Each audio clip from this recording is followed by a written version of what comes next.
Olha o que o Marcelo tem que falar. A maior preocupação do mestre. É porque eu tô sentindo que a maior preocupação do mestre é quase uma coisa egoísta essa altura do campeonato. Vocês estão falando em legado e eu tô pensando, não, cara, mas peraí, legado é quando você aposenta, ou quando você morre. O encerramento ali, né? Mas é porque, assim, se você for pensar em jogar em nível alto, eu acho que se a preocupação do nível baixo é você balancear o desafio para que ele não seja difícil demais, eu diria que no nível mais alto a preocupação do mestre tem que ser justamente em compreender o nível de poder dos personagens. Porque se no nível baixo o risco a coisa sair do controle pelo lado dos inimigos, eu diria que no nível alto o perigo é sair pelo lado dos jogadores, né? Essa imagem, eu não sei quem consegue identificar essa imagem, quem consegue? Eu. É o Galactus, não? É o Galactus do filme. Os caras não quiseram fazer um maluco com a cabeça de balde gigante. E É. eles resolveram que o Galactus ia aparecer. Sabe dessa como é que maneira. chama isso? Chama-se covardia. Eles acharam que ia ficar ridículo demais num filme que tem um homem que estica fazer um gigante celestial com cabeça de balde. Cabeça de balde. Então assim, você tá falando de uma criatura celestial que já foi ameaçada 2 ou 3 vezes por uma porra de um humano que estica, entendeu? Porque ele consegue tem acesso ao nulificador temporal, espacial, não sei o quê. Então assim, por que a gente falou sobre magias quebradas, se quiser anotar aí, tá? Sobre magias quebradas, e eu acho que isso reflete especialmente nos níveis mais altos. Porque as magias, a partir do 6º nível, elas começam a dar muito dano, elas começam a ter efeitos muito duradouros, elas começam a ser muito abrangentes. Isso vai tornando muito difícil você criar desafios reais pra um grupo desse nível, entendeu? Porque, sei lá, vou dar outro exemplo. Eu falei sobre a questão de voar quando você tá falando de nível baixo. Até o nível médio, você às vezes vai fazer uma aventura que tem uma parte considerável dela, relevante, que é desafiadora e que é difícil, que envolve você fazer uma viagem. Só que se o personagem já tiver magias de 5º nível, ele tem círculo de teleporte, Mario. Então a viagem já não é mais um desafio. O cara só precisa ter o material necessário, faz o círculozinho no chão, teleportou. Então pronto. Então assim, você corre risco de perder o BBG, o Big Bad Evil Guy, relevante que você usou, que tá por trás de todo o plano maligno, que tá na hora de fazer o discurso dele pra dar toda a justificativa dele, e aí o mago fala, beleza, ele começou a falar, desintegrar. Pronto, você falou, falei no teste de negócio, morreu. Então assim, Polymorph. Quantos encontros difíceis você elabora e o cara falha no teste de Polymorph e pronto, ele virou uma lesma que vai ser jogada devidamente pelo druida na forma de água. Então assim, qual que é o meu ponto aqui? É que você criar desafios para um grupo de nível alto é mais difícil para você como mestre. Porque você tem que levar em conta tudo que os personagens são capazes de fazer, e aí nesse ponto você tá tendo que levar em conta o que os personagens podem fazer pela classe, pela raça, etc. E você não tem como elaborar tudo que a inventividade da cabecinha dos seus jogadores pode criar para usar esses personagens. Olha lá, o vermelho foi mexer em outra coisa que fechou. Como você tem que fazer esses Só foi olhar as horas. Serem coerentes com o cenário.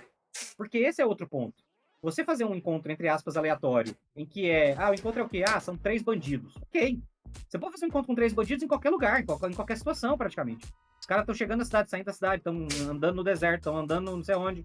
Você pode fazer um encontro aleatório de 3 bandidos para o seu grupo de nível baixo. Não tem problema. Mas pro nível alto, você fazer um encontro que seja desafiador, você começa a ter que explicar o que tá acontecendo. De repente vocês estão andando e aparece um fantasma de dragão, assim, tipo... Por quê? Entendeu? Então, assim, pra que esse encontro seja desafiador e ao mesmo tempo faça sentido, seja coerente, porque eu acho que não é legal, não é bacana você fazer encontros aleatórios, pra só rolar dado e dar XP, não sei o quê, isso vai ficando mais complicado de você integrar isso adequadamente. Os monstros poderosos, assim como os personagens poderosos, são raros e devem ser raros, então o planejamento acaba sendo muito maior nesse sentido. Sim, por exemplo, uma aventura que eu tava narrando, os personagens foram atrás de uma lenda, já tinha tempo que eles estavam indo lá, e ele já tava em nível 13. E eles foram atrás de uma lenda, que era um item, um artefato, que um deles, que era clérigo, conseguiu ter a informação que aquele item realmente existia, e que grande parte das lendas eram verdade.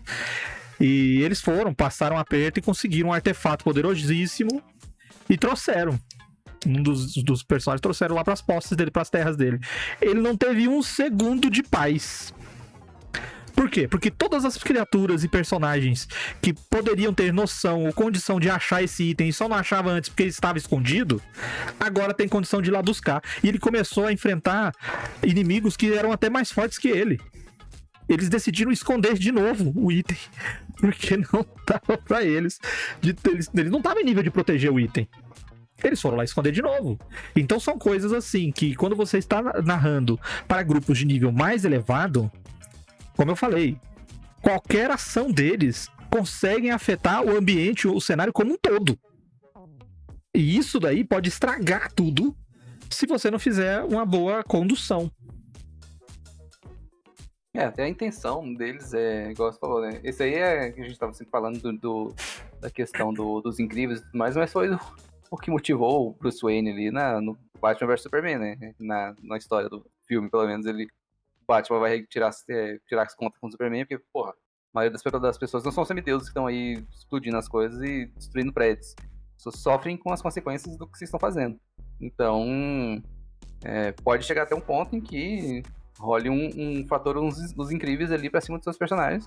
Tipo, o governo chega em vocês lá e fala assim, ó, galera, essa briga que vocês fizeram com esse dragão aqui no quintal de casa destruiu metade da cidade, cara. Agora vocês... E aí, como é que vão fazer? O que a gente vai resolver esse... Precisar que vocês sejam banidos pro próximo plano, né? Vocês não são mais bem-vindos aqui, por favor, se desloquem para outro plano. Já que vocês são tão poderosos, criem um demi-plano pra vocês morarem. Eu citei um anime chamado Overlord. E essa última temporada do Overlord traz muito bem isso daí. O cara simplesmente decide fazer com que o covil dele, como eu falei, ele é um personagem de nível mais alto possível.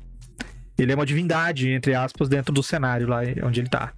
Então ele decide fazer com que o covil dele se torne uma nação.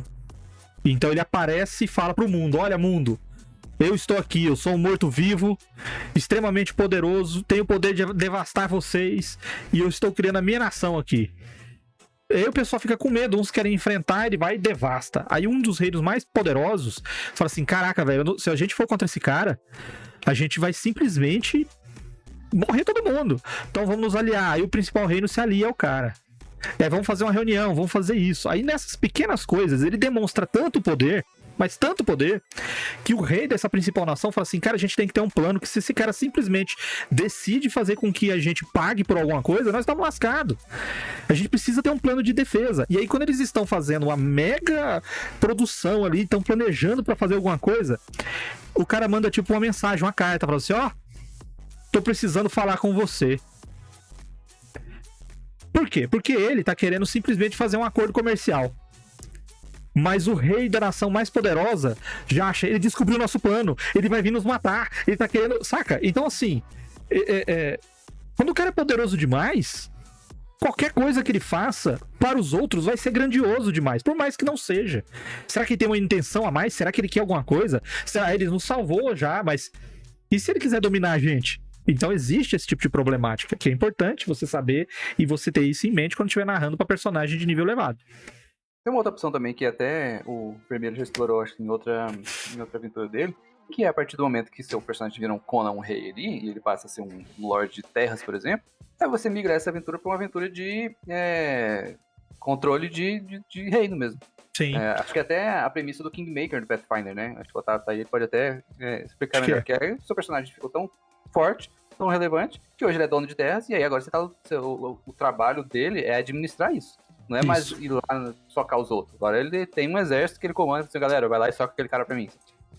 Eu incorporei isso no Eras, com aquelas condições de status de personagem, né? Acaba muitas vezes conseguindo seguidores e tudo mais. E aí ele pode até ir na porrada quando a coisa escala, né? Quando a coisa escala, ele pode até ir pra porrada, mas de resto... Não, como eu falei, cara, personagem muito poderoso, ele não é o tempo inteiro indo em taverna e descendo o braço em desafio, porque não tem tanto desafio poderoso espalhado por aí.